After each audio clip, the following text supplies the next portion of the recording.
Our transportation sales tax meeting. I'm the chair of the transportation sales tax committee. It's on. They've got to get it up back there. Can you hear me now? There. Maybe need I'm to going to test speak it. real loud. How about that? Test it on. He's working on Let's it. test. There you go. It's like.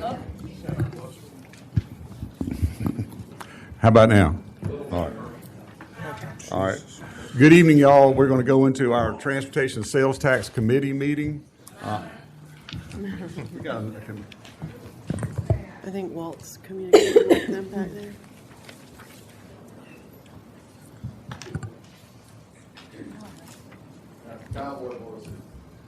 You know, of course it happened tonight. I know, right?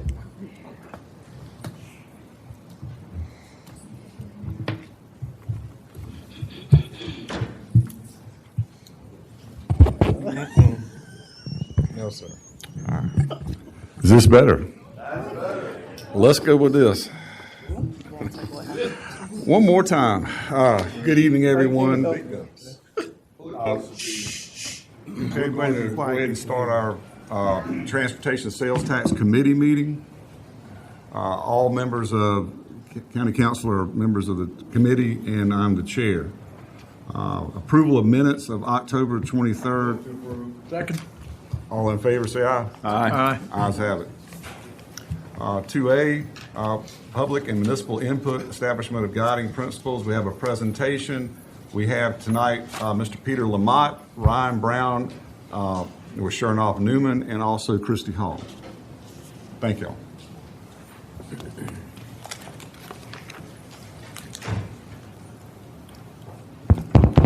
Take this. How's this one? Any better? No. Great. I'll speak loudly. How's that? Okay. Good evening, Chairman Boykin, council members. Last fall, council asked staff to undertake a comprehensive and transparent public engagement process to help inform decisions about the future of the transportation sales tax. Since then, that is exactly what we have done. Over the past several months, county staff have conducted 67 presentations across the county, engaged residents, community leaders, municipalities, and stakeholders. Through surveys, meetings, letters, formal submissions, we have received nearly 30,000 public comments, along with the input from advocacy groups and stakeholder organizations. We have also conducted a statistically representative public opinion poll to ensure the data reflects the broader community. So together, this work provides council with a strong, data-driven understanding of public priorities, challenges, and expectations with the purpose of helping guide this important policy decision that lays ahead. So for that reason, I'm going to ask my colleague Ryan Brown to walk you through the results of all of this work.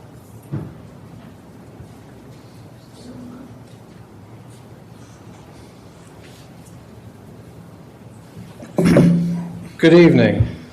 I do want to take a minute just to recognize and thank the county staff that really led this effort.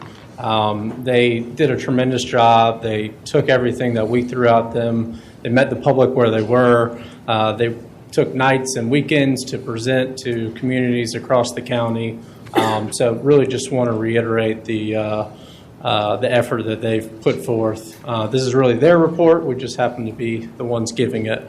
And I also want to make mention that while this survey is closed and input has been collected and is being reported to you today, we're not stopping there. We're continuing to meet with stakeholder organizations, responding to members of the public that reach out. I know a lot of those come through you. So that will continue, and you'll see when we talk a little bit about the schedule moving forward, that our goal is to continue to listen, provide that feedback to you all, and as you make decisions, continue to bring that back to the public for feedback and further input.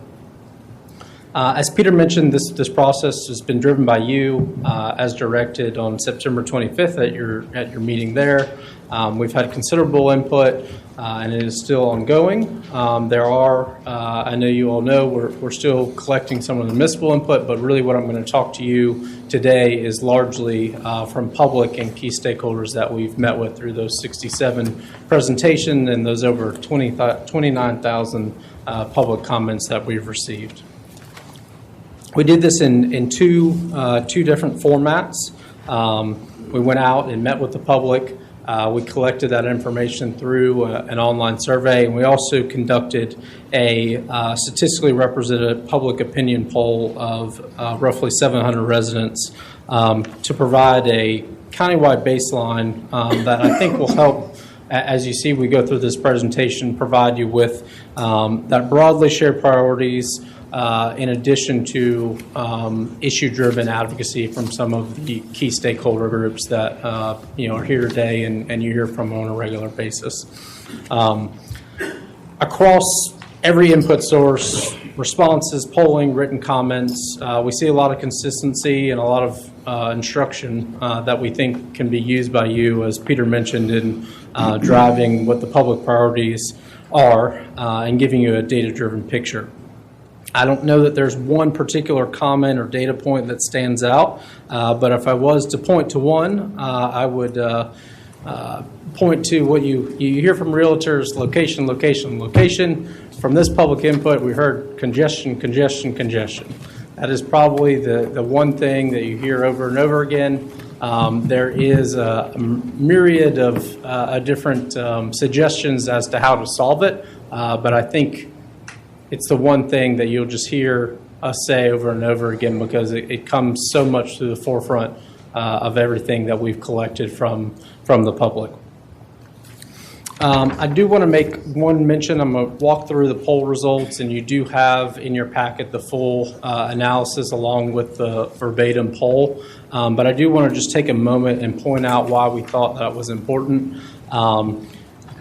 We hear people that are here today they're engaged, but we know there's a lot of regular Joes that are at home that may not be. They may not be paying attention to what's happening. But ultimately, they are your constituents, and we want to hear from them as well as our engaged citizens.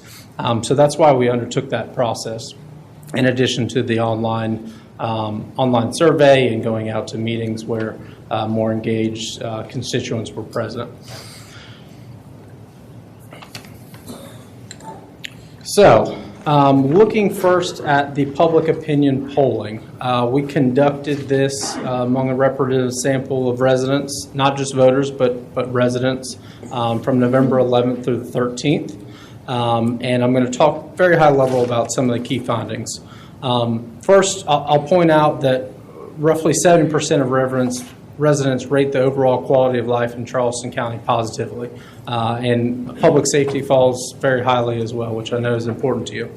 However, when we look at road conditions, 57% view that negatively, and 59% rate traffic and congestion negatively. So while you have an overall positive quality of life and positive sentiment with being a Charleston County resident, your core issue is roads and congestion. And you'll hear that again, time and time again, in what I'm going to talk to you about today. So you have this gap between general satisfaction and infrastructure frustration. We also learned that approximately 67% of residents are cautiously, and I'll emphasize that, cautiously, open to supporting a transportation sales tax extension. That was either through outright support or willingness to be supportive, depending on what it would fund. So as we talk about these specific projects and pieces of the pie, I think you really need to keep that in mind, as you have some willingness amongst your public to go down this route with you to solve this issue, but it really, really matters what you put in it. So I think it's just demonstrates how important this process is. And there is a disconnect between support or possible support and understanding of what the program has accomplished and really what it is. So again, I think it underscores the need for this continued education, having these meetings publicly, and being as transparent as we can to bring the public along with us throughout this process so they better understand the ins and outs of it, both historically and moving into the future. Across the polling data, residents consistently identify the same priorities. They want better growth management, they want roads and congestion relief first and foremost, and they view Greenbelt investments as a possible tool to manage growth and also flooding, which is shared along all areas of the county. They also emphasize faster and more visible project delivery and fair geographic distribution of those infrastructure investments, along with stronger transparency and oversight.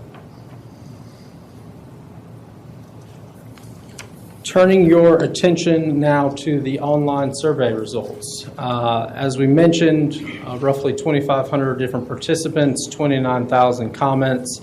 The vast majority, 96% of those 96% of those respondents are residents. We did have some visitors and others that responded as well, but the vast majority of these individuals are Charleston County residents. And also worth noting that 90% of them indicate that they primarily travel alone in their vehicles. So again, underscoring that congestion.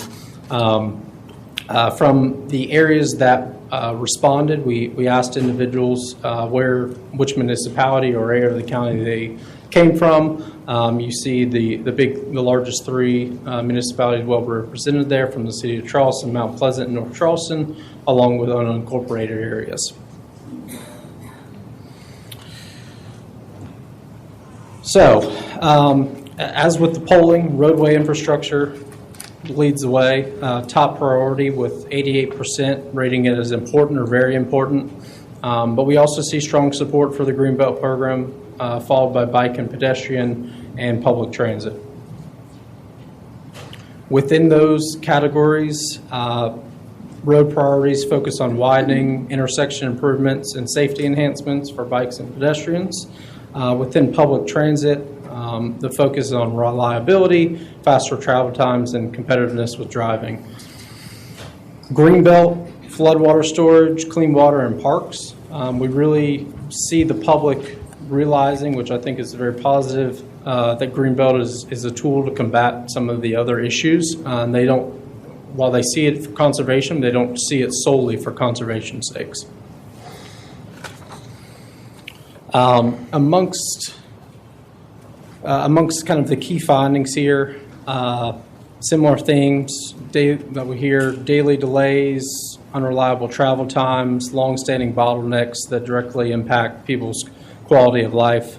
There's safety concerns for drivers, pedestrians, and cyclists, and those are widespread, and they're viewed as urgent and not just sort of nice to have, but that they're critical parts of infrastructure that need to be addressed. Growth is widely viewed as outpacing infrastructure capacity, and residents want stronger coordination between development decisions and transportation investment. There's also a clear call, as we saw in the polling, for visible, faster progress, particularly on projects that relate to congestion, safety, and flooding. And again, want to reemphasize the accountability. People want to know and be involved in the process, and I think you've noticed that, and through putting this public input process together, you've advanced that and should continue to do so. Ultimately, I'd leave you with this notion before I turn it over to Secretary Hall.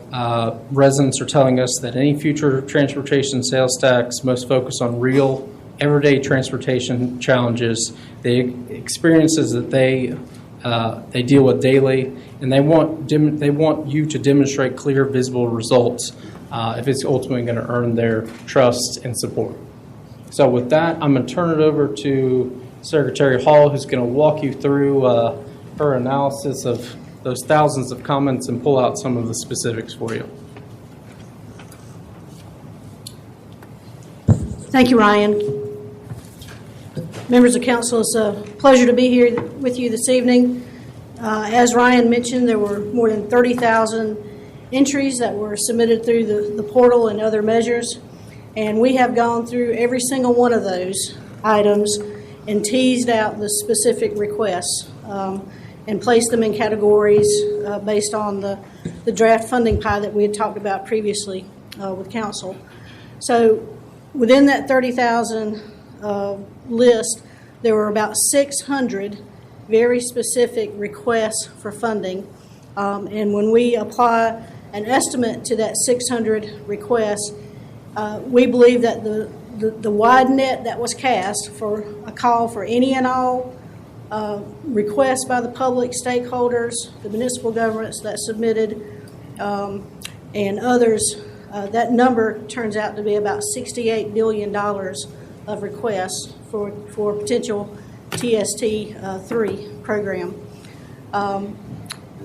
The 30,000 comments or entries is significant. That's a very large number. I'd like to add, just from my perspective, at the state level, I know when we did our planning for our statewide plan, we were excited if we got 6,000 comments or entries in our process. So the fact that the team was able to get as many as they did speaks to the importance of this issue locally here within the community.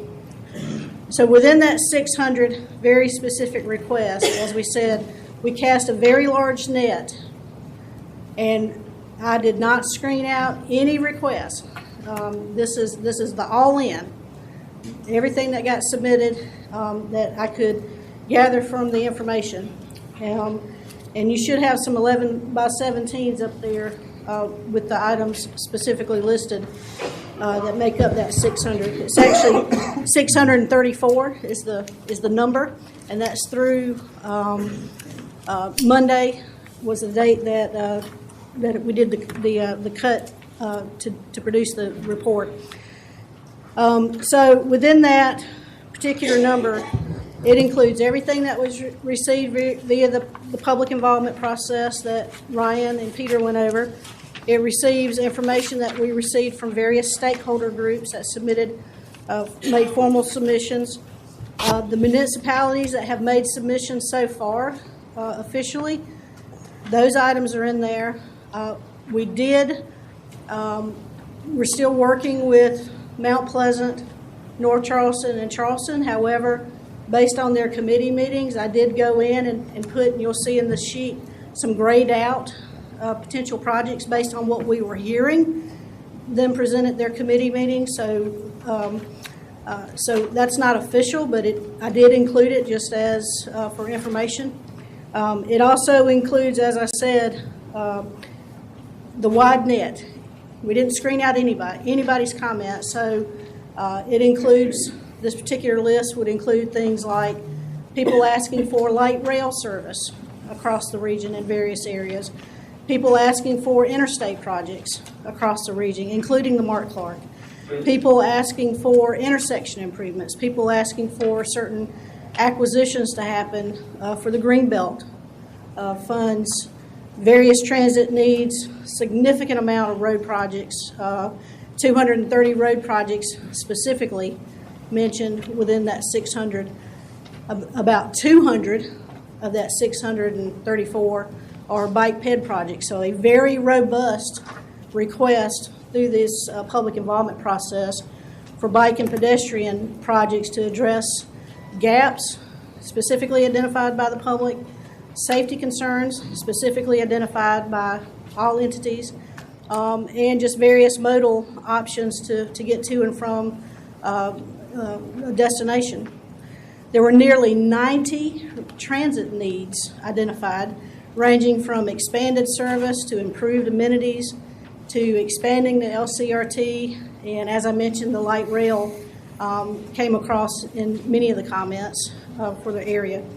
And then there were also approximately 100 specific things for the Greenbelt program that were brought forward between that and the resilience component for the potential third TST.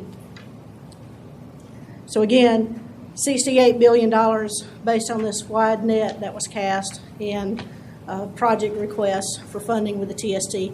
And that's about 16 times the amount of funds that has been identified based on the revenue projections.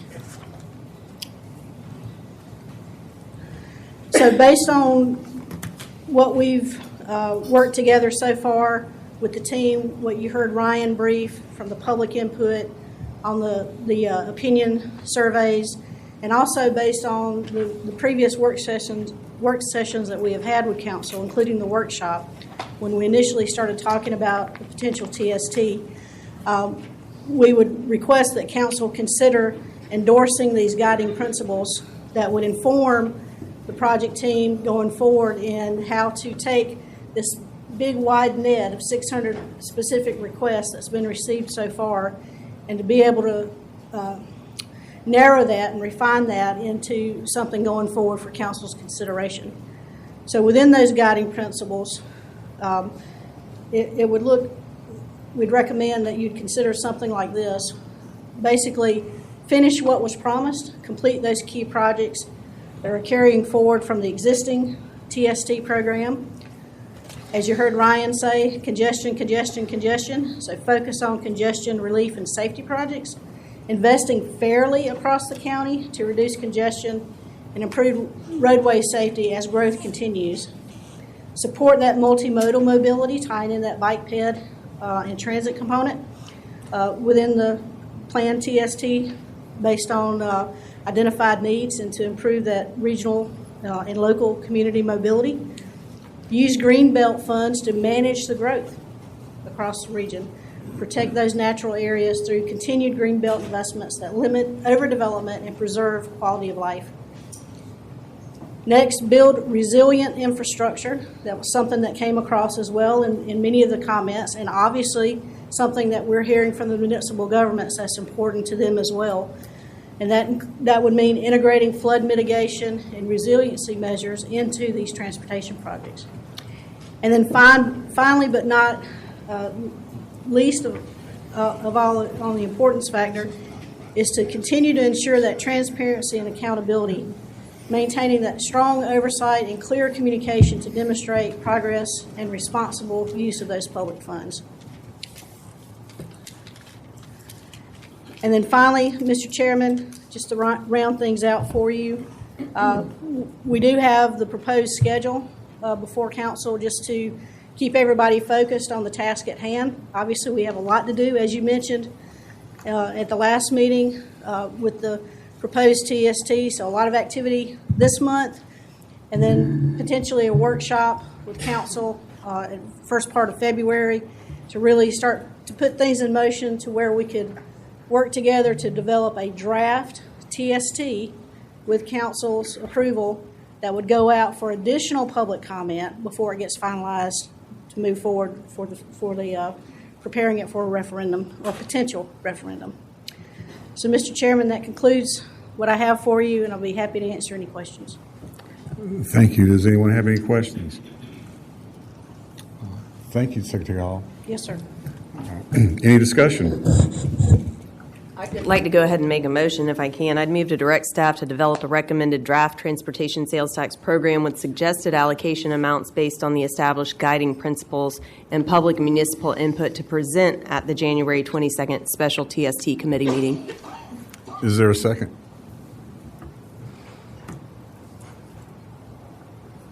I'll second it. Yes, sir, Mr. Kabrowski. I think that's a great idea, but will we have the Mount Pleasant and the other municipalities input by then? So to be clear, my understanding is these are not any projects or any allocation. It's simply just to adopt the guiding principles they presented us tonight as a guardrails or a framework from which they will make recommendations after they receive all the additional information, and that would be when we have the workshop. Thank you for the clarification. Yes, sir. Thank you, Mr. Chairman. We can't see. Okay. I've been advised Mr. Wehrman is, I guess, dialed into the meeting. Any other discussion? Yes, Chairman. I don't know if you can hear me. I've been listening. Okay, Mr. Wehrman, do you have any questions or discussion? I do not. Okay, thank you. At this time, yes, sir, Mr. Moody. Thank you, Mr. Chairman. Secretary Hall, Ryan, and Peter, thank you for your work. I am going to support this motion tonight because I want to recognize that the meetings and the work and the commitments and the content that was brought in reflects the public, and my vote will acknowledge that. However, I do remain opposed to this long term until further changing, but I am going to vote. I'm going to support it tonight in acknowledgement of this process. Thank you, Mr. Chairman. Thank you, sir. Any other comments? Okay. At this time, all those in favor say aye. Aye. And nay? The ayes have it. This time, we'll adjourn our Special Transportation Sales Tax Committee and move on to a Special Finance Committee. The agenda item number 1A. Move for approval. There's a second? I'll second it. Any discussion? All those in favor say aye. Aye. Nays? The ayes have it. Item 1B, public and municipal input and establishment of guiding principles. On that, right? I'm sorry, excuse me. Yeah, but this, we have to take it up in finance, I'm sorry. Okay, okay. So, yes, it's the same thing, but in finance. Move for committee recommendation. Second. All right. All those in favor say aye. Aye. All that nays, ayes have it. All right, this time we'll adjourn the Special Finance Committee. We need to wait a couple minutes till 6:30. And if y'all indulge us, we need to wait a few minutes before 6:30 to start our county council meeting.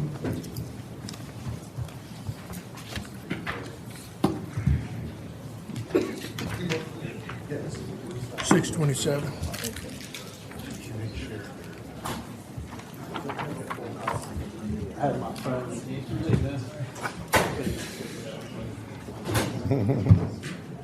Mr. Pryor? Need a word, sir? Come on down this way, sir. Stop it. Stop it. You can hear me now. Okay.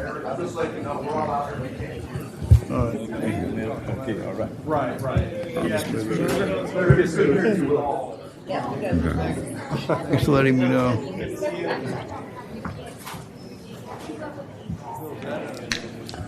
Thing they just have to work on, or is that just me not talking loud enough?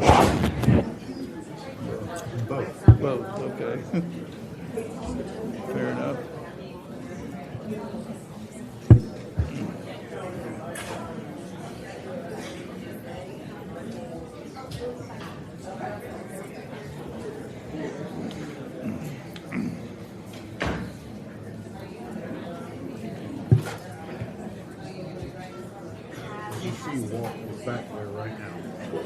I'm sorry? He's working? Back there right Okay. now. Thanks.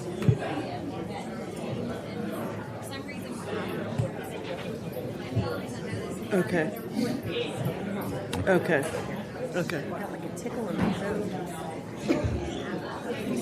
Eat a minute. No, thanks. Well, she did a good job of coordinating everything. Yeah, that was a lot of information. No. Go. I guess they can't hear me. It's like I 60. have to put my lips right. Right, on top that's, of it. No, that's fine. We'll make it work.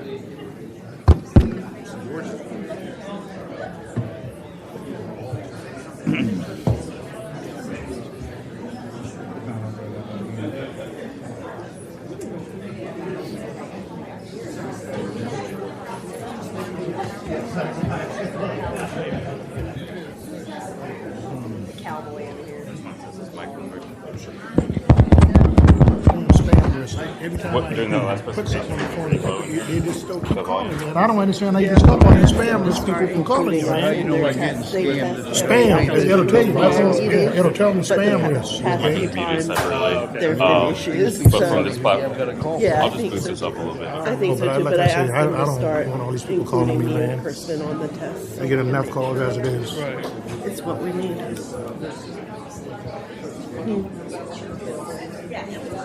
Yeah. Hey, the budget director told me I can. Jenny, how's your campaign going? Okay.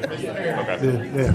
I saw an article in the paper today, you and Mark Smith talked too, so I thought, yeah. No, it's the city paper. City.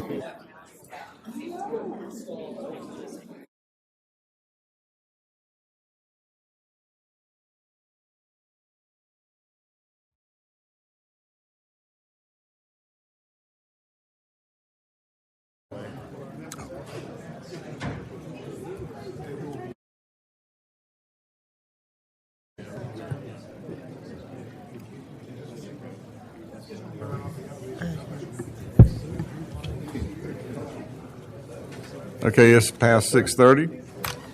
We will resume. We will move into public hearing notices. Item 1A. Charleston County Council will hold a public hearing on the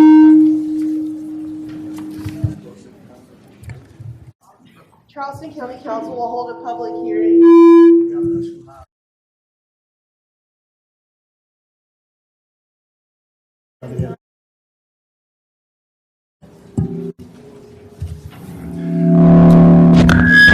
You want me to send my church rep? Tax dollars at work. Yeah. Hey, Bill.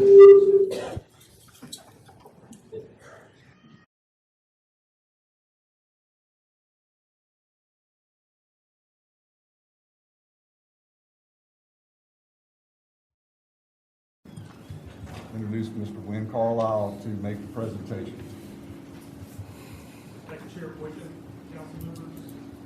Good evening. So the Zeldar currently has a violation provision for short-term rental properties that have a permit. This amendment would add one for STR properties operating without a permit. It would allow the zoning and planning director to administratively deny STR permit applications for up to 2 years from when a violation was issued. At their meeting on December 8th, the Planning Commission recommended approval. These are the public input and speaker numbers from the 2 Planning Commission meetings. There were a total of 11 comments in support, 2 in opposition, and a total of 2 speakers in support. No public input was received for tonight's meeting. And the proposed amendment was noticed as required. This completes the presentation. Thank you very much. Ms. Worcester, do we have anyone signed up to comment on this public hearing? Thank you. We will now move on to public comments. All right, we have 14 people signed up. The first person is Adam Friend, followed by Mary Howard, and then Kathy Zellner. Everyone has 2 minutes to speak, and county council members will not engage with the speakers. Thank you. Okay, I don't think this is working either, so I'm going to go ahead and try to use a voice that hopefully people can hear. Adam Friend from the Shores Road. So here we are once again, tail wagging the dog. Routine on Charleston County Council. Upzoning has long been verbally discouraged by almost all of you on the dais. Yet here we are, suddenly reversing course and saying it is now a good idea. Why? The answer for the 5 supporters is consistently coming down to the concept of 15 attainable units. We are calling it attainable now because it is for the middle income buyers, because the price quoted for these 15 1,100 square foot units will run in the low to mid 300s. I don't know if anybody calls that cheap, but I do not. But it's also not even spacious enough for a family. How could a family of 4 live in an 1,100 square foot unit? I don't think that's enough space. Let's just be clear. The only reason the term is being used is because it is the new code word. Maybe CC&T themselves came up with it. Maybe the developers came up with it. But it's a trick to the public and provides you, the council, with the excuse to support an upzone request to maximize the value of a parcel to benefit the Stories and their family. I think they called it generational wealth, was what it was termed. What about the African American settlement known as Red Top? Can the folks that are here from Red Top please stand? Okay, these are a lot of people that are coming out tonight from Red Top. I know a lot of you think that the public is, I think I heard Mr. Middleton, it's his district, say that he believed that everybody was in support of this at one time. Thank you, y'all. You can sit. Thank you so much for coming out. You know, do they not get a say in what happens there? It's their backyard. I want to say they've been there longer than anybody in the Story family. And it's time that people start listening to the people and not the people who benefit from these decisions. Mary Howard, Kathy Zellner, Robin Wilmeth.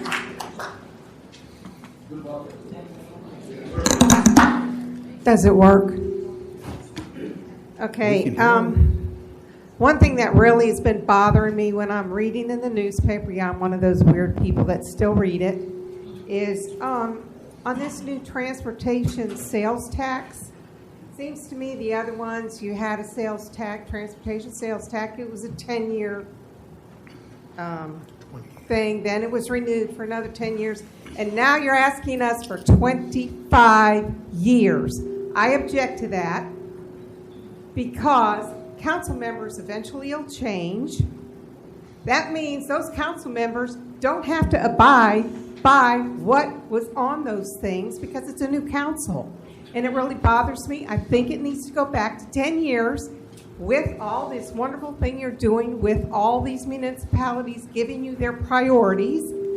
See how we do with that, then ask again for 10 years, not 25. If I live that long, I will be 97 years old. I really don't want to be paying this if we're going to get messed up again. One other thing I want to say is I am against the story thing. Leave it as it was, zoned to begin with.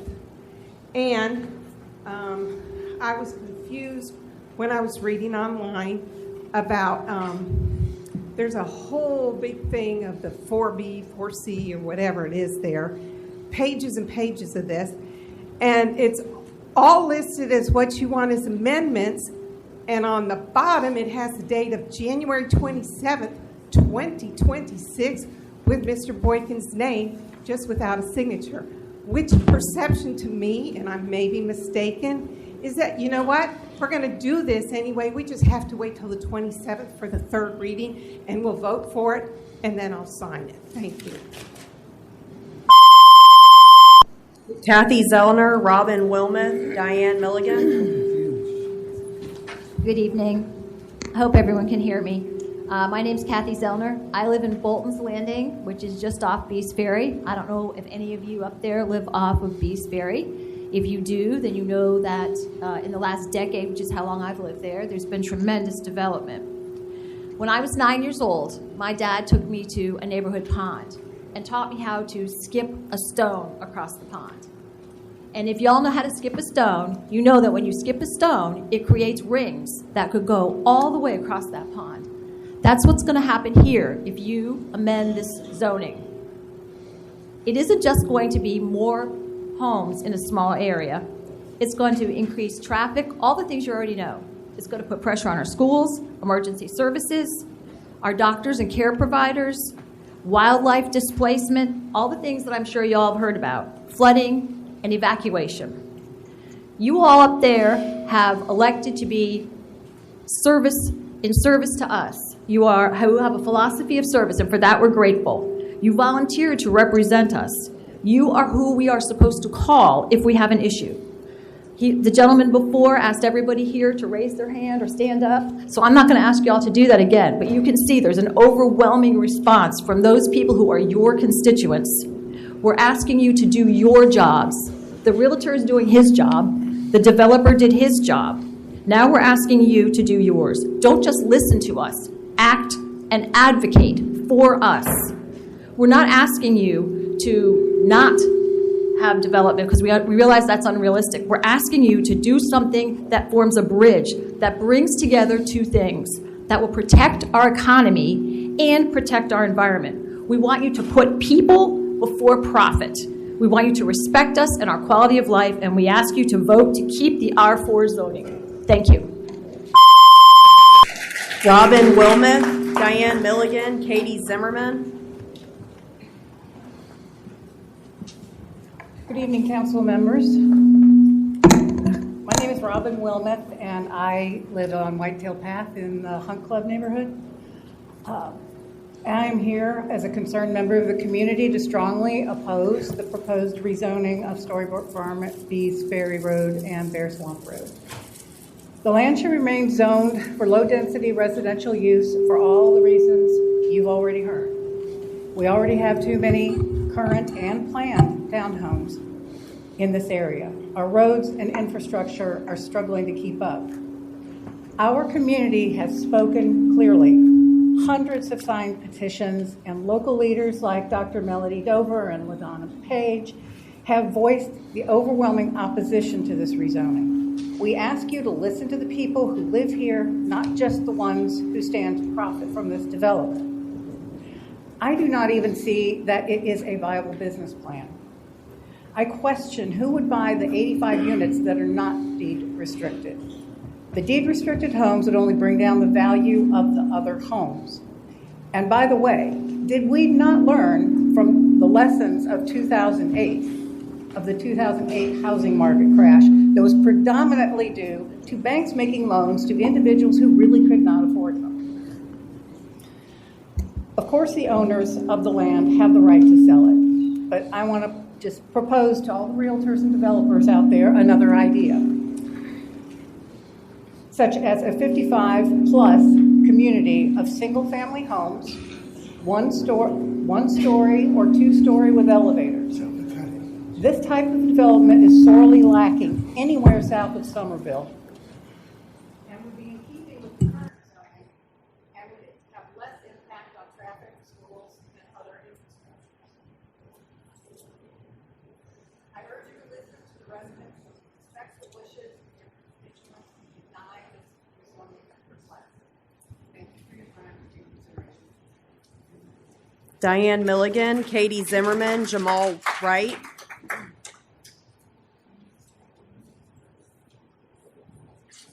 You can hear. Diane Milligan, 1134 Edgar Lane, Charleston. I'm asking the Charleston County Council to deny the rezoning request. The South Carolina Coastal Conservation League, in a letter in opposition to the Charleston County Planning Commission, asked them to deny this rezoning request and uphold the vision established in the county's comprehensive plan. The requested upzoning significantly exceeds the maximum residential density designated explicitly for communities according to the comprehensive plan and urban growth boundary inconsistency in the county's future land use map. In their letter, they stated the request is inconsistent with the plan and threatens the established character of the existing community, its culture, and its unique development patterns. It is counterproductive and irresponsible to further exacerbate the issues at the nearby intersection of Meade Road and Highway 17 and along East Ferry Road by continuing to overload and overburden with additional high-density developments without adequate infrastructure. If the county continues to recklessly upzone parcel after parcel in this region, drainage and transportation improvements slated for this area will be completely negative. I have sent each council member a copy of this opposition letter, which is in file in the county engaged slate.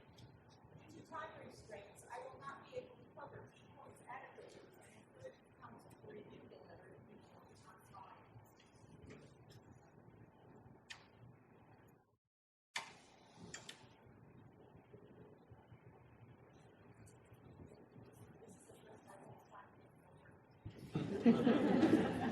Katie Zimmerman, Jamal Wright, Joseph Tecklenburg.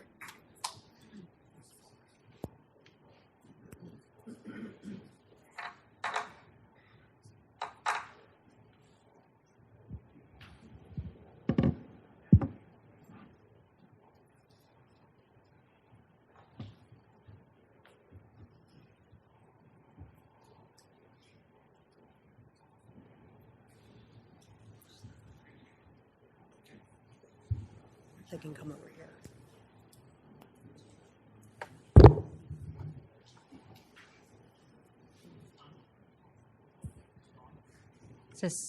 Oh, that's better. Okay, great. Hi, I'm Katie Zimmerman, Executive Director of Charleston Moves, and just wanted to briefly thank you all for the process so far as you're investigating potentially doing a transportation sales tax extension. I tuned in or participated in most of the public input sessions that occurred.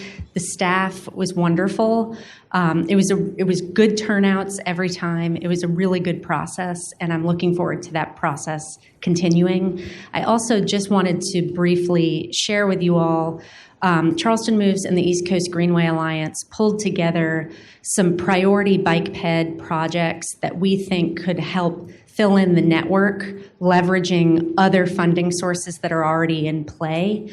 What I'd like to see is that comes out of this is a county-wide bike ped plan that then the county through TST, through other funding mechanisms, and other municipalities and the state as well can look at this plan, look at a prioritized set of projects, and begin leveraging funding moving forward. That also is, that way the public can better understand the process and how the network is filling it.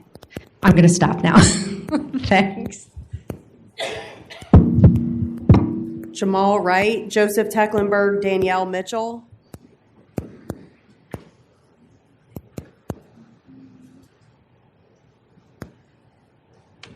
Good evening, Council. I'm Jamal Wright.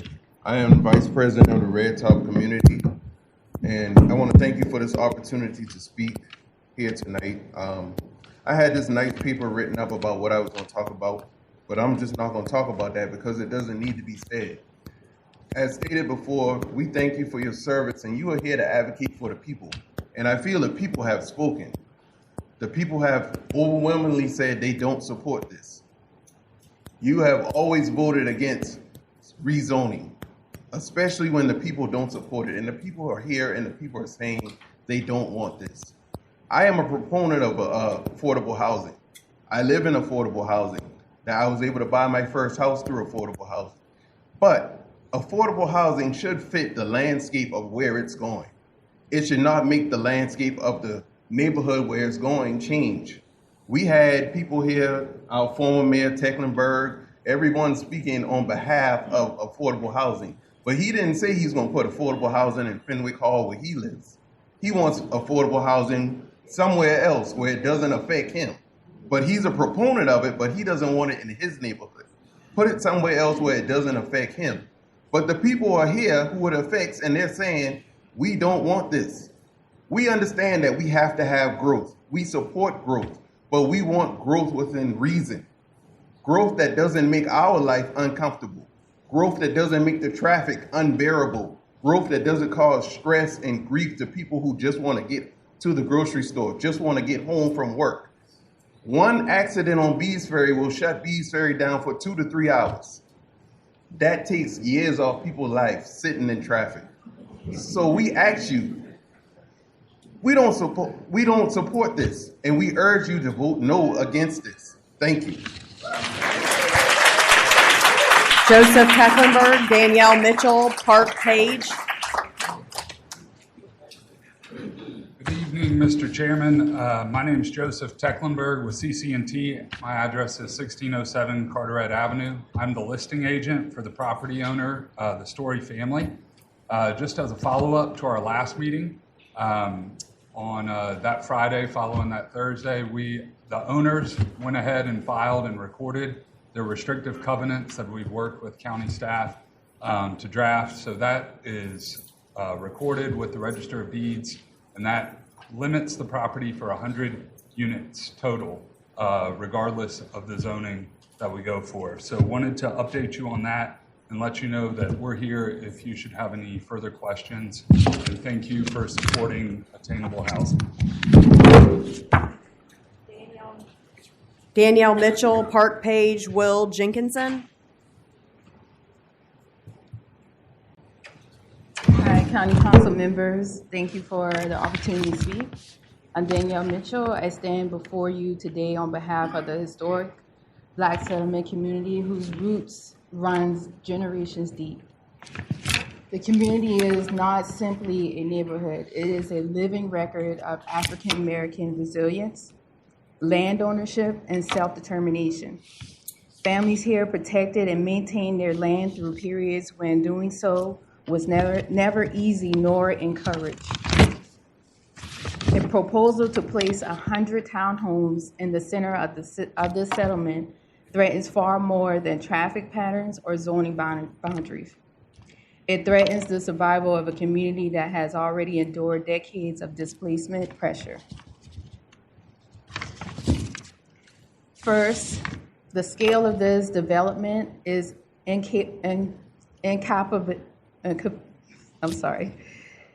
incompatible with the existing infrastructure. Our roads, drainage system, and emergency access routes were never designed to support this level of density. Adding 100 units will strain public service, increase flooding risks, and create safety concerns that fall disproportionately on longtime residents. Second, this project accelerates gentrification. High-density developments raise surrounding property values and taxes, making it increasingly difficult for families, many of whom have lived here for generations, to remain on their ancestral land. Once these communities are displaced, they do not return. The cultural loss is permanent. Third, this proposal disregards the historic significance of settlement communities. These neighborhoods are rare and irreplaceable. Protecting them is not just a planning decision, it is a moral responsibility. Let me be clear, we are not opposed to growth. We are opposed to growth that erases the very people who built this place. Responsible development should strengthen existing communities, not overwhelm them. It should respect the history, not pave over it.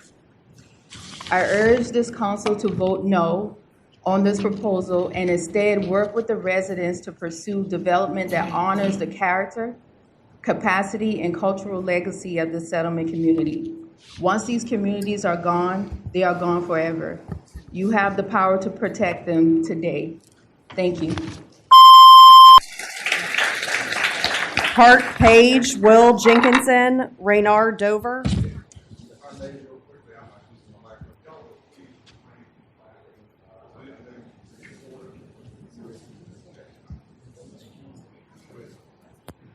Hello, my name is Park Page. I live at 886 Hunt Club Run. That's part of the neighborhood. It's immediately adjacent to the Storybook Farm and adjacent to the Red Top community. I run about 5 days a week, and my weekly running route takes me in a loop around the Storybook Farm and through the Red Top community and on Beast Ferry. So I'm quite familiar with the traffic that we're seeing. I see the traffic in the morning before the sun's up. I see it in the evening. I see it during the rush hour commute. I see it at all hours, and it's blown up considerably in the last 3 years. We have 4 new apartment complexes that have gone up within a 1.5 mile radius and 2 townhome developments that have gone up. And so, like many others, I'm in favor of using the existing zoning, the R4 for 40 units, not the rezoning that would increase it to 100. I ask you to vote for the residents and not for the developers. Thank you. Raynard Dover, Kim Seymour Edmond. I'm sorry, Will Jenkinson.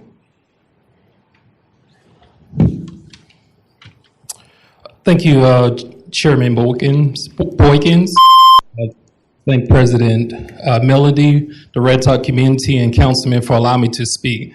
First, I would like to say I have a 93-year-old and 95-year-old grandparent that's not able to be here, that this will greatly impact.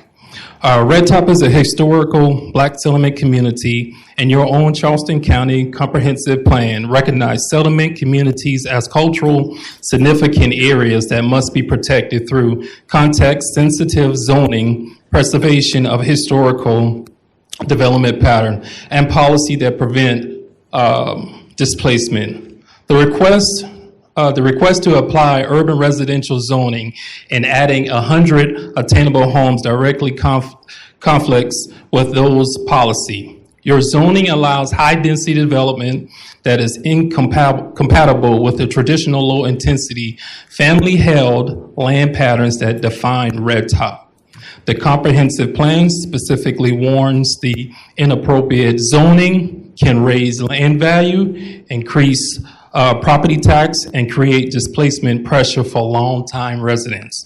Infrastructure capacity is also required in consideration under the plan. Red Top has served as a corridors like Bees Ferry Road, Main Road that already experienced congestions, closure, and safety issues. Adding 100 units could introduce hundreds of new daily trips into an area that cannot support them. Your own plan is clear. Settlement communities must protect it, not intensify. These rezoning contradicts the county's adopted policy and threatens the cultural identity of Red Top. I urge you to deny this request and uphold the comprehensive plan's commitment to preserving the settlement communities. Thank you for your time. Raynard Dover.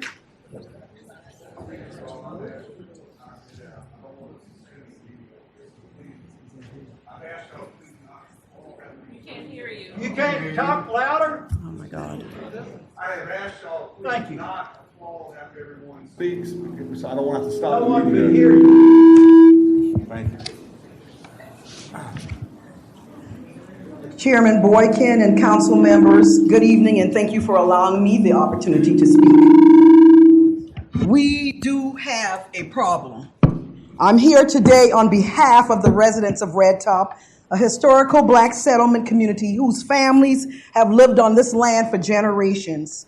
These communities, these black communities, are rare and are already under tremendous amount of pressure from rapid development. The proposal to rezone this area to urban residential and place 100 attainable homes in the middle of Red Top poses serious risk to the community and the county. First, what about the infrastructure? Red Top sits along corridors that are already overcrowded. Bees Ferry Road and Main Road experience frequent closures, long delays, and safety incidents. Adding 100 new homes means adding 100 daily trips of cars back and forth to roads that cannot already handle the current traffic. For instance, emergency response times will increase. Drainage systems will be strained. And more importantly, the Red Top community will bear the consequences. We are all in favor of growth and development, but the reality of this matter is more complicated. These units are not designed for the residents of Red Top. They are designed for new people that's coming in. And when you inject 100 small homes into historical community, you change the economics of that community overnight. You change the historical dynamics of that community. Land value rises and property tax increases, speculation increases. We urge you, we plead with you, we implore you to reject the zoning change and the proposed 100-unit development. This community may not mean anything to you all. The Dorbers, the Fords, the Gibbs, the Sumters, the Blake, and the Snipes family. We thank you. Harvey Bennett.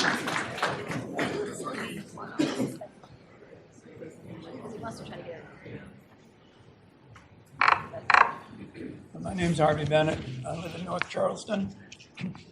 As this council begins yet another year of providing public funds of $475,000 a year to Israeli subsidiary weapons maker Elbit Systems in the form of tax abatements, depriving Charleston County of these funds to address the many unmet needs, including schools, housing, and ever-increasing climate impacts. I want to establish today that the Council is aware of the current reality, the ongoing genocide in Gaza, which you are helping to perpetuate.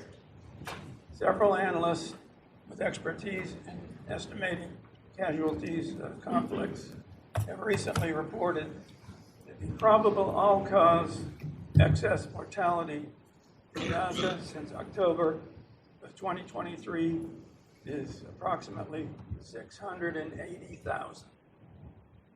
Of these, 380,000 probably children. Since the start of the so-called ceasefire in October, Israel has violated the ceasefire over 800 times, killing 445 Palestinians and injuring over 1,200, with daily attacks, including airstrikes, drones, artillery, and shootings of unarmed civilians. They have restricted severely the entry of shelter, medical supplies, heavy equipment, clothing, fuel, water, and food, in direct violation of the terms of the ceasefire. Last week, they terminated the licenses of 37 humanitarian aid organizations, including Doctors Without Borders, due to them failing to provide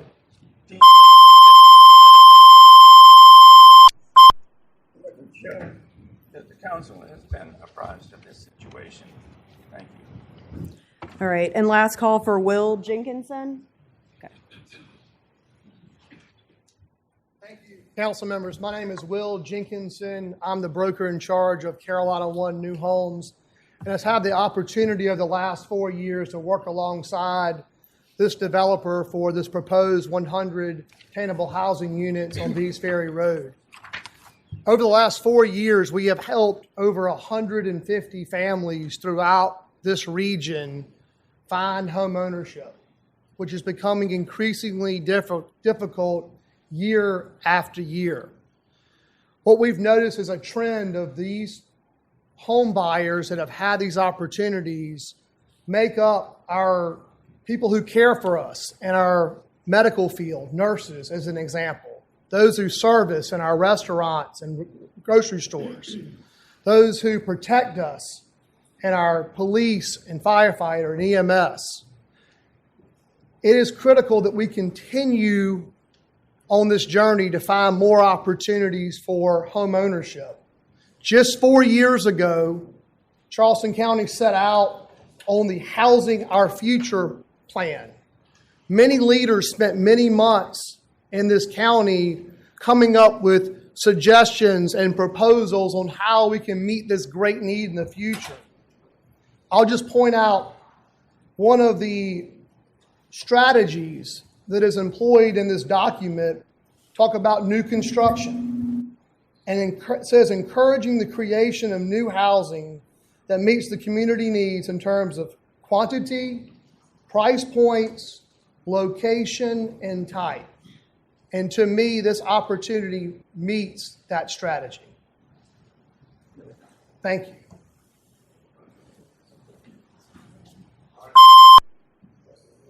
Public comment. We will go into our county council meeting. We'll start with Rector Calhoun or Callie Walpole to give us a prayer, and Matthew Bishop, one of our assistant managers in public field operations and an emerging leader, to lead us in the pledge immediately following that.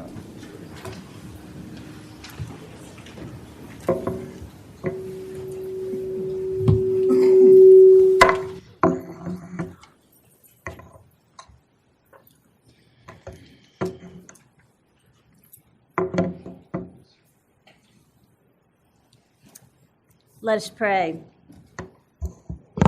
Lord God, we pray for our local community and its needs. We pray for all those who live and work here,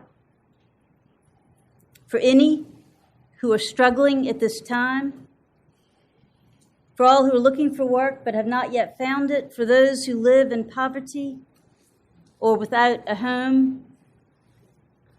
We pray that every person in this community would know your love and your care for them, and that we would build together ever stronger friendships with those with whom we share our lives. Look, we pray, O Lord, on this, our community of Charleston County. Strengthen what is good within it. Teach us to cherish it. Wherever there is suffering or injustice, send your aid.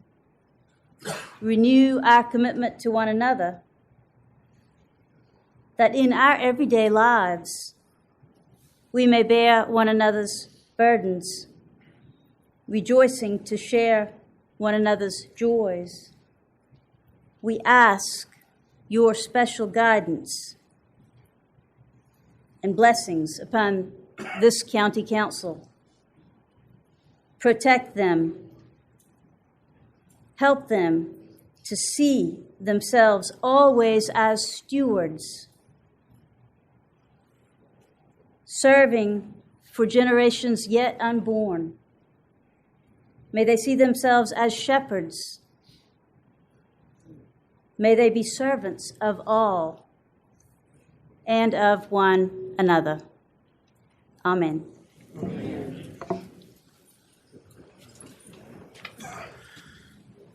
I pledge allegiance to the flag of the United States of America and to the republic for which it stands, one nation, under God, indivisible, with liberty and justice for all.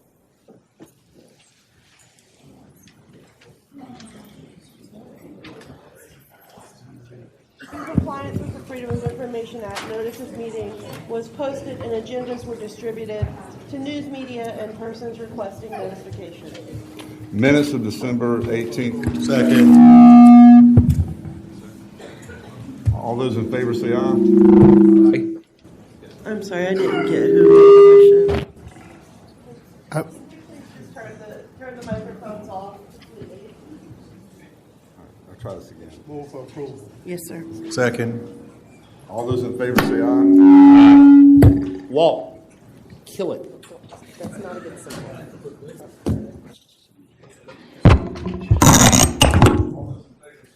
Aye.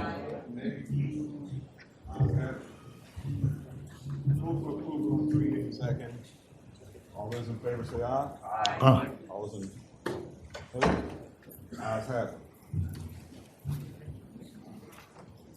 At this time, I would like to ask Emergency Management Director Justin Pierce to come up forward to introduce his staff who are deployed in Alaska to assist their EOC in response to severe weather, and Ms. Honeycutt.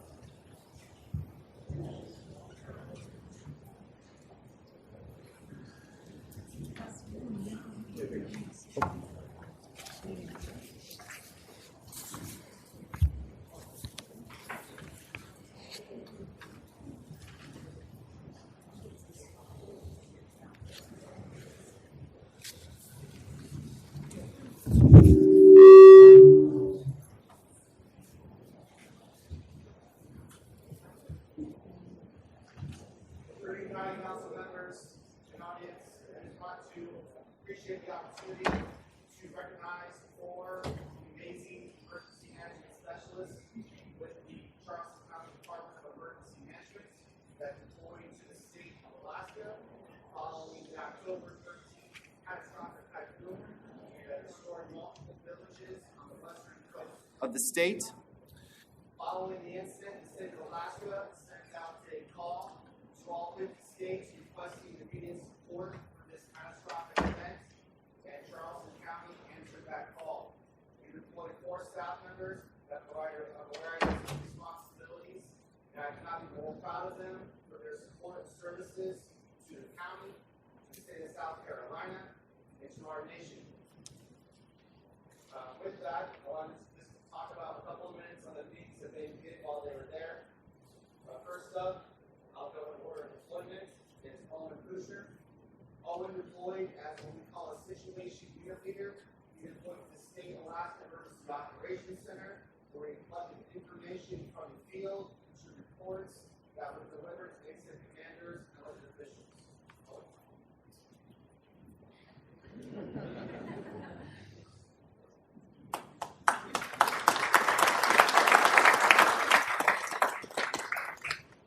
Next up, I would like to recognize Chase Miller, who deployed to relieve Owen after who instituted his deployment, also to the State Emergency Operations Center, where she was quickly reassigned and deployed actually out to the villages, where she worked hand in hand with disaster survivors, linking them and trying to align them with federal support programs.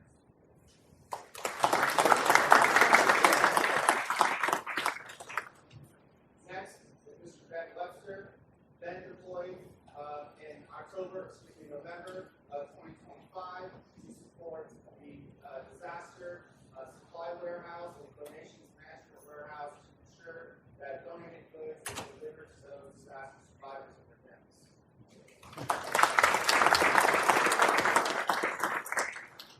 And last but not least, Mr. Todd Shippey, who actually has the longest deployment of all of our team members, who deployed for 30 days to the State Emergency Operations Center, who served as the planning section chief. And this was a key goal to develop plans for each operational period to ensure that critical services were delivered to those that were impacted.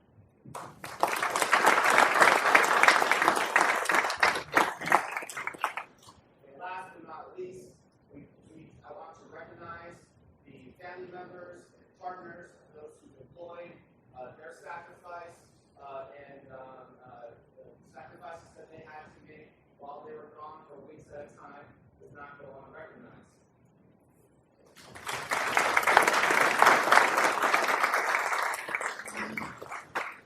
And finally, to the other members of the Emergency Management Department, we are a small department within the county.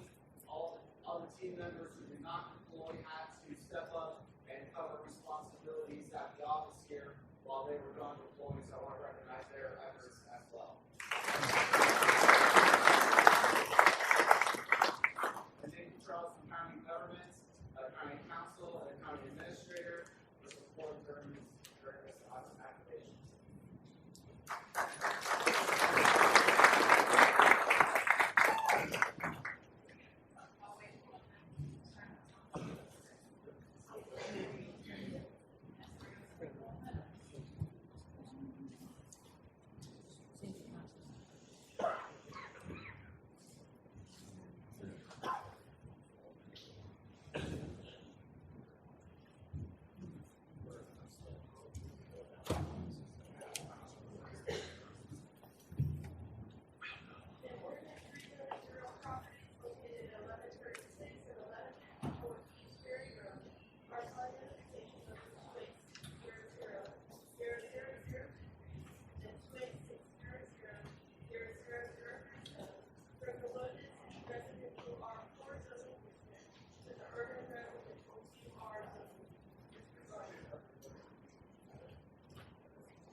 Against the 40, because by right you have the 40, we need to get having another 60.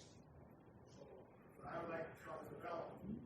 Maybe he might go back to them and compromise, the 60 extra units, but see the way it is, I will have to look at the morning, impact them. So after this, I would suggest the development start over again, go back and see what they can do. Get a process right back in that place. That reason is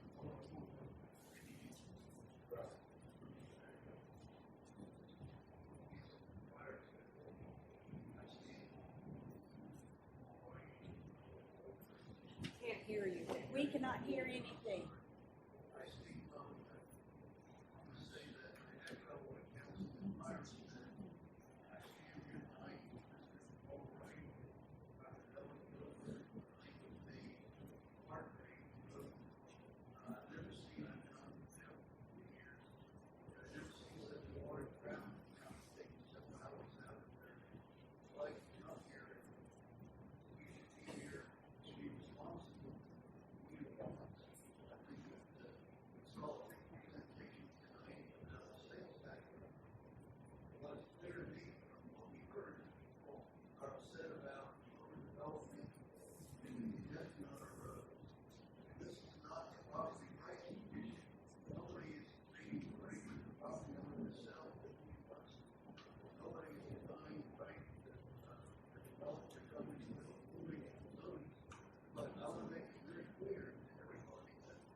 based on austerity of protecting that settlement community.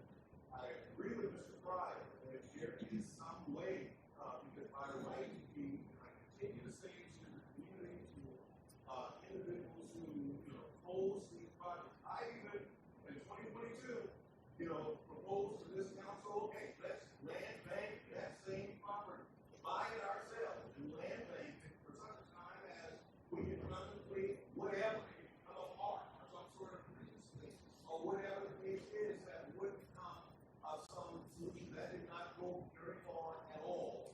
And so there have been ideas, for this particular parcel of property that would enhance the community's livability and that would move us forward. But certainly based on tonight, I can't support it in its current form and wish that the developer would be able to have an opportunity to go back to the community to see what could potentially be a good compromise. These are more people that have come out tonight than all of the other engagements combined. And so, this is definitely good.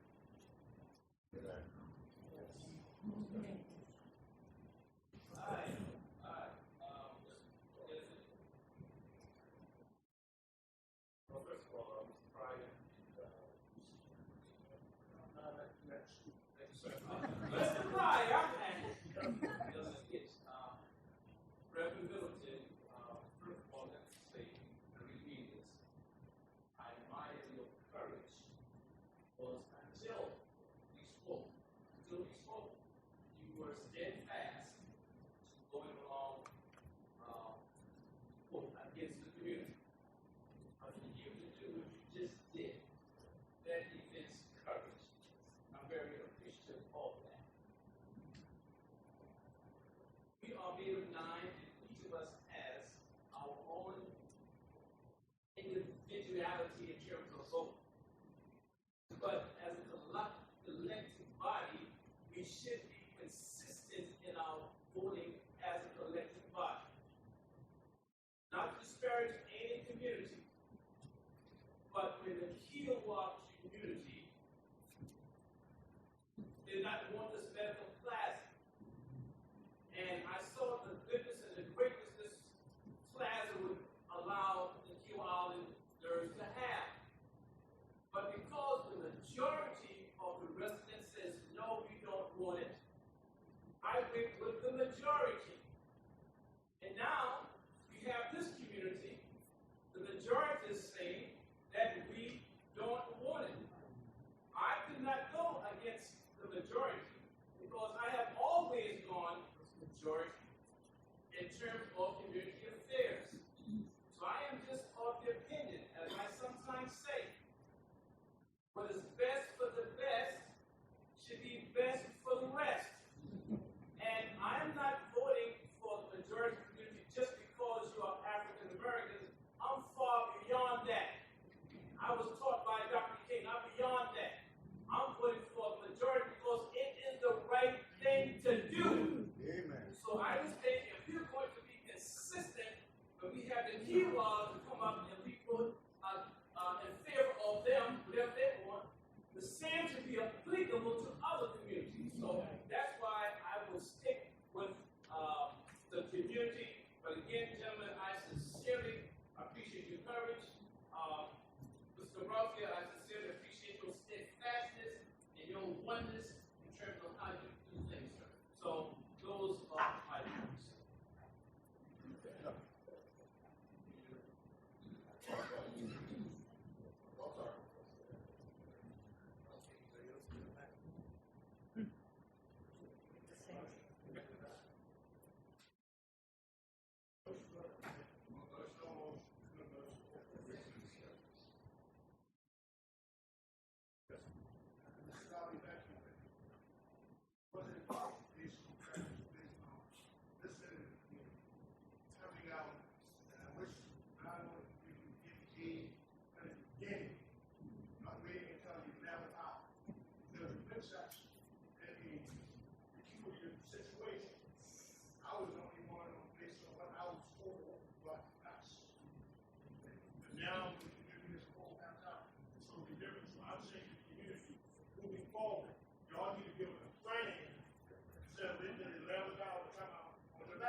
that she didn't have the support.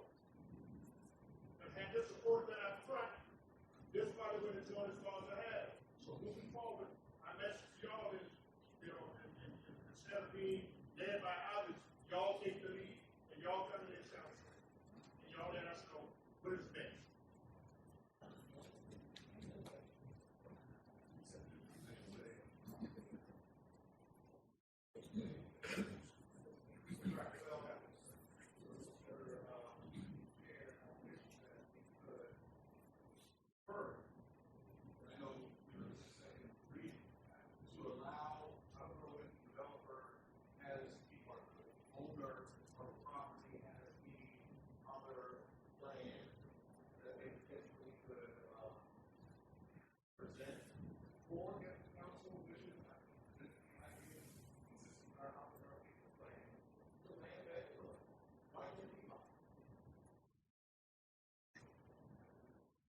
Joe. Excuse me, Mr. Chair. Which one? Me? I mean, that's not a. I was just going to. I don't know if you're making a motion to defer. I will support a motion to defer if we can send this back for the developer to work with the community. The position it's in, it obviously is not going to pass second reading. But I do want to say, to the last point you were just making about the Housing Our Future plan, time and time and time again, plans come before this council to address the very needs we've prioritized. This is within the urban growth boundary, on a 4-lane road, near a commercial center. As far as density goes, this density made sense. Now, I get that the community didn't like it, and I will respect the wishes of the community as I've done in other situations. But if there's an opportunity for the owner to work with the community on potentially coming to some compromise, because we know that 40 houses at least are going to come into the area, because that's what it's entitled to. If there's something they can work out and want to do that, I would support that deferral if there's a motion on the floor. May I say something while I can hear just quickly, Mr. Chairman? I can't hear anyone other than Ms. Honeycutt. Yes, go ahead, Rob. Okay, thank you, Councilwoman. I'm just going to say, I think we're having some serious mic issues. Maybe y'all are experiencing it there. I have not heard a lot of the discussion. I picked up from Councilwoman Honeycutt's mic that there might be a motion to defer on the floor. I'm going to have to say that I would support that based purely on the fact that I haven't been able to hear a whole lot in terms of the council discussion. At least I was able to follow a lot of the public comment pretty well, but it sounds like maybe this is getting deferred. I'd certainly support that. Sounds like it's not moving forward. So for a lot of the reasons that I've heard, at least, I would support a motion to defer if that is on the table. Thank you, Mr. Chairman. This council has routinely, and I've stated I wasn't going to support this because of its Bees Ferry Road. However, this council has historically, we may vote this down, but we would waive do a 1-year waiver to allow. I think for the sake of tidiness, we probably should act on this. If it's deferred, it's just hanging around out there. So I think if we were to vote it down and offer a 1-year waiver to the developers to go and re-engage with the community, that would be a cleaner way to dispose of this. I would move that be moved, if that's the right term, Ms. Salisbury. I'm sorry, is that, Ms. Ham, is that correct in Robert's rules? What do we need to do? So I would suggest that you vote on second reading and then you can make a second motion after the vote and count for a second reading. Mr. Chairman, I'd call the question, please. We can close out discussion. Ms. Salisbury. Try this again. No. Mr. Darby? Nay. Mrs. Honeycutt? Nay. Mr. Kabrowski? Nay. Mr. Middleton? Nay. Mr. Moody? Nay. Mr. Pryor? No. Mr. Sass? No. Mr. Worman? Mr. Worman? Nay. Mr. Boynton? Nay. The ordinance fails second reading with a vote of 0 ayes and 9 nays.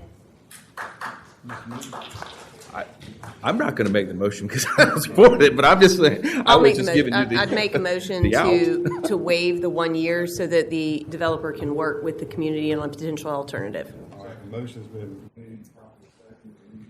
Yes, sir, just one question, and I concur, I really concur, but I also believe in fairness. Now, did we offer this when Kiowa? Yes. But we did offer? Yes. That's all I need to know, sir. Thank you, sir. We do that all the time. Thank you, sir. Ms. Alberry, call the question. Mr. Darby? Aye. Mrs. Honeycutt? Mr. Kabrowski? Aye. Mr. Middleton? Aye. Mr. Moody? Aye. Mr. Pryor? Aye. Mr. Sass? Aye. Mr. Werman? No. Aye. Mr. Werman? Aye. Mr. Boykin? Aye. The motion to waive the one-year waiting period passes with 9 ayes and 0 nays. 4B is essentially the same, is it not? Yes. But it's the same. B's Ferry Road. It's not. All right. So now we're going to do 4B, amendments to the Charleston County Zoning and Land Development Regulations Ordinance, second reading. An ordinance amending the Charleston County Zoning and Land Development Regulations Ordinance number 1202 as amended at the following document locations, chapters 3, 4, 5, 6, 9, 10, and 12. Mr. Boykin? Aye. Mr. Darby? Aye. Mrs. Honeycutt? Mr. Kabrowski? Mr. Middleton? Aye. Mr. Moody? Aye. Mr. Pryor? Aye. Mr. Sass? Aye. Mr. Werman? Aye. Mr. Boykin? Aye. The ordinance passes second reading with 9 ayes. 4C, sale of 3565 Dorchester Road, second reading. An ordinance authorizing the conveyance of real property totaling approximately .09 acres located at 3565 Dorchester Road, North Charleston, parcel identification 46905000235 to Integrity Concrete of Charleston. Mr. Darby? Aye. Mrs. Honeycutt? Mr. Kabrowski? Aye. Mr. Middleton? Aye. Mr. Moody? Aye. Mr. Pryor? Aye. Mr. Sass? Aye. Mr. Werman? Mr. Werman? Aye. Mr. Aye. Boykin? Aye. The ordinance passes second reading with 9 ayes. Consent agenda. Move to approve A and B. Second. All in favor say aye. Aye. Nays? Aye. Ayes have it. Move to approve 6A and B. Do I have a second? Second. All those in favor say aye. Aye. Nays? Ayes have it. At this time, we'll have council comments. Mr. Moody. Thank you, Mr. Chairman. Just one quick thing. I wanted to thank this council years ago. You may recall our Greenbelt. We did a Greenbelt project at Church Creek to take over 4 acres of the old broken down Piggly Wiggly shopping center. Well, tomorrow's the ribbon cutting on the joint EMS St. Andrews Public Safety District fire station out there. So you had 50 years worth of concrete, broken down boats, cars left, trash leaching into Church Creek. That's all been swept away. And that was because of this council's action with partnership with the Greenbelt and with the St. Andrews Public Service District. So that's a big win in a kind of a little area of Church Creek that needed it. So drainage relief, everything. So thank this council. Big day tomorrow for those guys. Thank you, sir. Mr. Middleton. Nothing at this time. Thanks, sir. Mr. Darby. Very proud of this council tonight. Thank you. You did the right thing. And also, Mr. Boykin, congratulations on your first one being served as chairman. Thank you very much, sir. Mr. Sass. Thank you, Mr. Chairman. I agree. I'm very proud of this council. We were facing a really tough decision tonight, and this was one that I think really worked out. That we can go back and try to get this put together in a better form. It's kind of a strange piece of property. It's got commercial apartments and gas station and industrial across the street, and it's surrounded by a planned development, a hunt club. So there ought to be more than it can be done with it with R4. But I'm hoping that everybody can get together and work this out and come up with something that's better than what we have now. So thank you all very much. Thank you, sir. Mr. Pryor. No, I'm gonna say congratulations to this council. Congratulations to you in your first meeting. Thank you, sir. We made a tough decision, but it was the right decision. And Walt, if you want me to bring my media team from the church here, to straighten out, just call me, and we'll get it straightened out, okay? Ms. Honeycutt? Thank you, Mr. Chairman. I wanted to say thank you for appointing me back to the Public Safety Chair position. We visited the jail last week, and I think they're doing some really great things over there, so I appreciate what Sheriff Ritchie's doing to ensure that our jail population is served well. I also want to take a moment of personal privilege to wish my 19-year-old son a happy birthday today. Happy birthday. Happy birthday. Mr. Wehrman, if you're still with us. Rob, it's your turn. I think he bailed. Okay. Mr. Kabrowski. I want to congratulate the new chairman on his first meeting and welcome. I look forward to my new seatmates and me working with them. So thank you, Teddy. And to say that this is how things are supposed to work, that when we make decisions and the community comes out, that we can be responsive. So this is a good night for Charleston County and for Charleston County Council. We reversed course, we listened to people, and we did the right thing. So I'm honored to be a part of that. Thank you, Chairman. Thank you. I want to say thank you to all of the Red Top community and the neighborhood folks out there that came and stood up and spoke and told us how you feel. You know, I also want to apologize to all y'all for our technical difficulties tonight and the difficulty in being able to hear us. We tried to muddle through the best we could. I just want to say it's an absolute honor for me to be on this council, this fine, outstanding group of folks. We have a great county council, and I'm just proud to be among them. And of course, this would happen my first night being chair. You know, you got to laugh about it. You know, we've got a second to none staff here. I'm sure it was something that failed tonight. They're always on the ball, and clearly, something occurred tonight. But thank you all for your patience, and we're adjourned. I'll bring some bless all of that, bless all these nights.